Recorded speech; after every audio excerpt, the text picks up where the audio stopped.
Your application is stalled. The console screams CORS policy blocked. But before your post or put even hits the endpoint, the browser sends an options request that returns a 403 or 404. This options request is the preflight check, mandated by the Cross-Origin Resource Sharing Standard for non-simple requests. A request is non-simple if it uses methods other than get, head, or post, or if it includes custom headers, or if the content type is anything other than application/xwww form underlined, multipart/form data, or text/plain.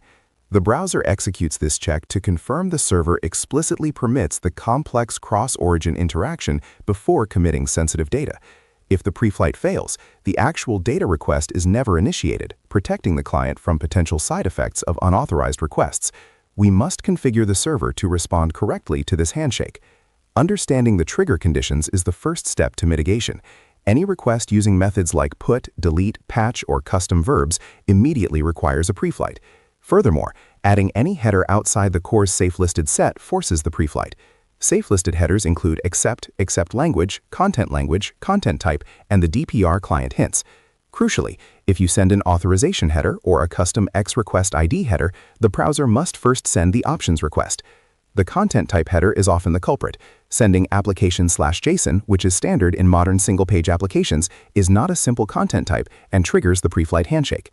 This mechanism ensures the server is aware of and approves the specific method and headers before the main request payload is transmitted. When the browser initiates the preflight, it sends two specific request headers to inform the server exactly what the subsequent main request intends to do.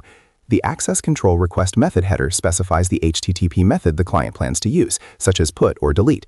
The access control request headers header lists all non-safe listed headers that will be included in the actual request, for example, authorization or X-custom token.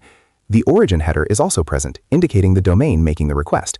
The server must inspect these three headers to determine if the requested operation is permissible under its security policy.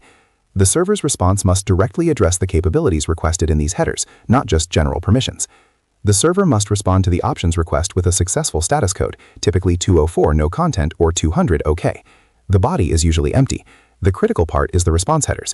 Access control allow origin must match the client's origin header exactly, or be the wildcard asterisk if credentials are not involved. Access control allow methods must list the methods permitted for the resource, including the method specified in the client's access control request method. If the client requested put, the server response must explicitly include put in the allowed methods list. Failing to include the requested method here results in an immediate CORS failure, preventing the main request. The most frequent preflight failure stems from the access control allow headers response header. This header must contain a comma-separated list of every non-safe listed header the client intends to send. If the client sends access control allow headers authorization, the server response must include access control allow headers authorization. If the server omits even one requested header, the browser rejects the preflight. System analysts often configure this header to allow a specific set of known headers, such as authorization, XAPI key, and content type. Using the wildcard asterisk here is generally discouraged for security reasons and is not supported by all browsers, especially when dealing with complex headers. Always explicitly list the headers your API expects. Sending an options request before every complex cross-origin request introduces significant latency.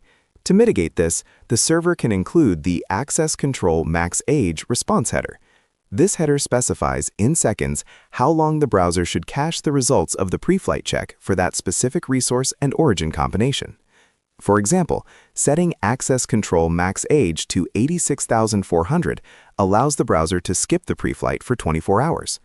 During this cache period, subsequent complex requests matching the cached method and headers proceed directly without the options handshake.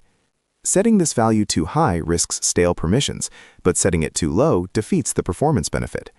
A typical production value ranges from 600 to 3600 seconds. When the client needs to send credentials, such as cookies, HTTP authentication, or client certificates, the request must include the credentials::include flag. This triggers two strict requirements on the server side. First, the server must respond with access control allow credentials::true. Second, the access control allow origin header cannot be the wildcard asterisk. It must specify the exact origin domain making the request, for instance, https://app.example.com. If the server responds with both access control allow credentials true and access control allow origin asterisk, the browser immediately rejects the response, regardless of other headers. This strict querying prevents accidental exposure of sensitive credential data across arbitrary origins. Implementing preflight handling requires specific server block configuration. In Nginx, define a location block that specifically intercepts options requests. Use the if $request_ method equals options directive. Inside this block, set the required CORS headers. For instance, add _header access control allow origin $http_origin always. Crucially, set the access control allow headers to explicitly list all expected custom headers, like authorization and X requested with. Finally, return a 204 no content status code immediately within this options block, using return 204. This ensures the preflight handshake completes quickly without processing backend logic, allowing the subsequent main request to proceed to the application layer. When a preflight fails, open the browser's developer tools and navigate to the Network tab. Filter the requests specifically for the options method. Inspect the request headers sent by the client, paying close attention to access control request method and access control request headers. Then inspect the response headers returned by the server. The failure message in the console usually indicates which header is missing or mismatched. For instance, if the console states header X custom is not allowed, check if X custom is present in the server's access control allow headers response. If the status code is 404 or 403, the server routing configuration, like the Nginx block, failed to intercept and handle the options request correctly. To ensure production readiness, verify 3 critical points. First, access control allow origin must be dynamically set based on an allow list of trusted origins, avoiding the static wildcard asterisk unless the resource is truly public and non-credentialed. Second, confirm that the access control max age value balances performance and security requirements. Third, ensure that your server configuration handles options requests before they reach application middleware that might require authentication or session data, as preflight requests should bypass application logic entirely. A successful preflight configuration is a routing and header injection task, not an application task. Implementing these steps guarantees reliable cross-origin communication without compromising security boundaries.